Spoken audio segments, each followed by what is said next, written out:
Hi, and welcome to my 14th weekly wrap-up. I am a grad student at Northern Arizona University. This is my second semester in my master's program. I am getting a Master of Forestry to facilitate the understanding and appreciation of the values that forests give us. I'm going over 3 classes: forest insects, ecological economics, and independent study. This week, forest insects is not for the squeamish. So we usually look at forest insects, but this week we looked at some insects that are in the home. There was a study in Raleigh, North Carolina, that goes back to some of my family, that looked at 50 homes. They had over 100 species of insects that they found in them, and only 6 homes had no insects. The main insects were 23% were flies, true flies, 2 words, and 19% were spiders. A lot of them just come into the home for protection because they want to overwinter, or the door was open and it just looked like a good place, or some of them it's a safer place than out in the natural environment where there's more predators. A few of them are coming in to look for food. The cabbage plant is a good example. It really likes flies. The true flies really like the smell of cabbage, so close your doors and shut your windows before you start cooking cabbage. And this is in honor of my mother's hatred of this particular bug. I am going to do as little on it as possible. 82% of the homes in Raleigh had cockroaches. They have been around for 350 million years. They're generalists, decomposers, they're omnivores. They're actually social, so they will discuss with each other the best place, like where should I hide the food. And there's also a hierarchy within that. Out in the woods, there are a lot of different species. My professor says some of them are beautiful. He said there's one in Costa Rica that is like the size of a hamburger. I thought, you mean it's attracted to hamburgers? But no, it is actually gargantuan. Some of them like to run, some of them fly. And there's the American cockroach. It is not from America. It came over here in the 1600s. And so it is a legacy of slavery that we brought to this country. We moved on then to termites. There are 2 types. There's the subterranean. It needs mud to build its tunnels. It shoots out this liquid from its head at the ants because that's its main predator. They are in every state in the U.S. There are dry wood termites, and those are the ones that are more damaging to homes because they don't have to have a connection to the soil. But one thing that's cool about them is their mandibles. They have good mandibles that they can use to bite against ants. And from last week, you remember mandibles are the jawbone. We look then at yellow jackets, hornets, and wasps. They're mostly, you find them in the roof because they're looking for protection against the rain. The wasp can have nests in the ground or above ground, but all wasps produce paper. The yellow jackets are pretty cool. They're the top predator, or one of the top predators in the insect world.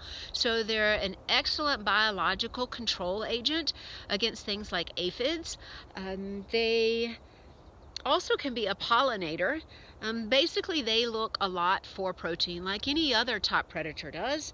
One of the reasons that they think their sting may be so painful is that the birds eat their brood, and so the yellow jackets have to sting the birds to protect their young. Yellow jackets are solo hunters. They forage about 1,000 feet from their nest. There's the western yellow jacket, and it has black and yellow on its face. It is native. It can, the other one. Okay, so the western yellow jacket, it is native. It is a predator against flies, caterpillars, insects, soda cans, and your sandwich. So the sandwich, it's looking for protein, and soda, it's looking for sugar. You can actually bait the yellow jackets with the smell of decomposing fruit, which is why it likes your soda. And then there's the yellow jacket, the German yellow jacket. It usually has a nest above ground. It is invasive and its whole face is yellow. Yeah, so the western yellow jacket, its nest is generally below ground. All right, so then we looked at some ants, and there's one in Costa Rica this is outside, not in the home, but they are about 1/16 of an inch, so they're very tiny, but they were the best ants at protecting their food source. So if other ants came up to the food source, like sugar or something, these little bitty ants would touch it, and the other ants would go into convulsions. So they were very, very good. They don't know what they don't know what it's doing, or at least my professor wasn't studying that. So I don't know about the reasons it goes into convulsions. But the ants, they can contaminate the food when they pass through things. We looked at several different types of common flies. There's the blowfly. It goes after decay and feces. There's the drain fly, and it is looking for the fungal algae inside your drain, so that's what it's feeding on. But it looks like a moth. It has little wings, but it's actually an ant. There's the flesh fly, and that goes after steaks. It's the one that they use to study, in forensics, they study to find out the time of death. And then there's a crane fly. It's very big. It's harmless, except for maybe its larva stage, which feeds in the ground. Then we looked at bed bugs. Okay, I told you this was not for the squeamish. We looked at bed bugs. They have 3 different instars, which are 3 stages. All 3 of them need blood. They can live with no blood, no food, and no water in the adult stage for 5 months. Their excrement is kind of like a brown stain. So my professor, he doesn't ever put his luggage in a hotel on the floor, on the ground carpet, because of the carpet bugs there. But also he looks around the edges of the mattress to see if there's any of that brown stain, because that tells you that a bed bug is there, and it has no reflection on the price of the hotel. But look at your mattresses. We looked at fleas. This one is for my sister. She was always our flea magnet, and they have lived for a very long time. Millions of years ago they had wings. They no longer do, but they are one of the best jumpers compared to their size of any creature. The leafhopper is about the only one that can outcompete it, but the leafhopper has wings. So the flea is incredible at jumping. It can be a vector for disease because it has multiple food sources, and those are blood, so it can go to different types of people or animals and transmit the diseases through their blood. Bug lice, that's after the fungus, the fungal material and the algae on your books. So they eat the glue and the binding. They were in 60% of the homes. Spiders, as I said, they were in 19%. Then we looked at the camel spider, which is not an actual spider. It's an arachnid, so it's in the same class as a spider. But here's a really cool thing. They feed on roaches. There are about 7,000 species of this camel spider. Oh, no, that's not right. That's the next one. That's the roly-poly. There are about 7,000 species of the roly-poly. The native one doesn't come all the way into a ball. It's a terrestrial crustacean, so that's really cool. And they are decomposers. They're somewhat toxic to your pet if they eat the roly-polies, but they are not a pest. There is the pill bug, and that one does go all the way up into a ball, but it is an invasive from Europe. And lastly, we looked at earwigs, and those are, when they open their wings, they look like an ear. They do not get in your ear. They are harmless, and they have this pair of forceps that are like pinchers on their abdomen, and that is our word for the day, and that would be cerci. C-E-R-C-I. That is the plural. The singular is cercus, and its appendages at the rearmost part of the segment. It can be a sensory organ, or like I said, it can be used as a piercing weapon, but also sometimes it's just left over and it doesn't have any function anymore. All right, so in ecological economics, it was student-led this time. We had one student where we looked at the different variables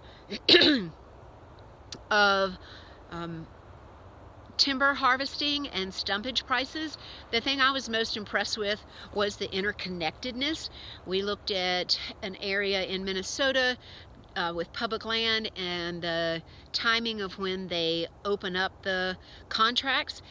The best time is in the fall, because up there they do a lot of harvesting in the winter, so it's frozen ground and it won't harm the soil as much when it's frozen. But if you open it up to a lot of people then it changes, it floods the market, and it can change the price. Also, we're interested in how climate change might affect all this. So if you know it's going to be not a cold winter, then you might not want to bid on a contract. Oh, and the other thing is, there's a variety of ways you can take trees out. You can take just the saw log, you can take the log and all the other material with it, you can chip it up, you can turn it into biofuel. The only one that was really financially profitable was the saw log. But that means you're leaving a lot of the debris in the forest, and one of the reasons that we want to do so much logging now is because we haven't had fires come through. So you're now leaving all this material that used to be up in the canopy now on the floor. And we talked about maybe that is a good reason to subsidize the logging industry, because it would be a lot cheaper to subsidize it and get the whole material out of the woods than it would be to do fire suppression. But our culture is not inclined towards proactive work, so that's a problem for the future. Then the next one was amenities migration.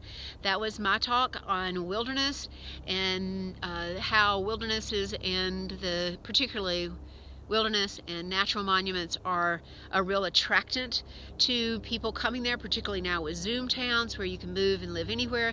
So a lot of people, we've done a really good job of convincing people how much nature is good for us and to get outdoors. So there are quite a few people now that want to live in open areas and have access to public spaces. However, that is not really turning us into homo ecologicus groups where we care about the environment. We just simply have gotten to a point where we have changing what we care, our values are, from loving somewhere like maybe Times Square versus to being outdoors. So we discussed how we can shift our values away from being self-centered, and how if we continue to simply just take nature, even if it is just as a hiker, that will often come with some form of pollution or environmental degradation. And so how do we begin to change it from being just self-centered about what we want to actually taking care of the places that are providing these various ecosystem services for us? So we may be shifting away from an extractive culture such as mining to something that is considered currently as non-consumptive, but if there are enough people that bring enough pollution, then it will begin to be extractive just the same. So we need to figure out how to start giving back. And that takes us to the word for ecological economics is care. As a verb, it means to feel concern or attach importance. And that to me is quite similar to love, where you just simply adore something. But as a noun, it is the serious attention applied to doing something correctly to avoid damage or risk. So that's a really good transition that we need to begin looking at with how we interact with nature. And that leads me directly to the independent study that I am doing. I have a question. It's taken me 7 weeks or like 14 weeks to come up with a question, but I have one. What are the knowledge, attitude, and practices of various stakeholders in the national forest and wilderness areas towards pollution, specifically discarded used toilet paper? So This takes us back to, like, we don't want to just be loving something, we need to figure out how to care for it. And I'm interested in what those missing links are between what we do, what we think, and how our activities result in some type of consequence.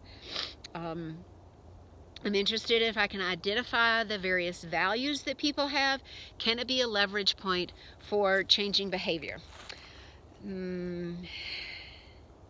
Oh, and so we do a good job of getting, the idea out about being outdoors, but it is more difficult to get people to care about it because each specific place has its own definition of what health is and how, therefore, you need to care for it. But there is nowhere that discarding your used toilet paper is okay, so there is some common ground that we can find on caring for our environment. Our word for Homo ecologicus, for my independent study, is a double word. It is Wingardium Ponderosa. So I got everybody to bring their wands to my talk because my sister said Homo ecologicus sounded like a spell, so I had each of us cast a spell on how we could do a better job of caring and promoting that as scientists to help the general public understand how to care for our environment. This is the poem for the day. It is written by Unseeking Seeker was the name. Vibrant touch of love, magic in the making, practice makes perfect. So I feel like that's a good way for us to go from loving something to caring for it, and it just takes practice. So I hope you have a wonderful week. I will see you next week. I have finals, and then I'll have just one more wrap up. I'm going to try and do one as a final for my finals. Ciao!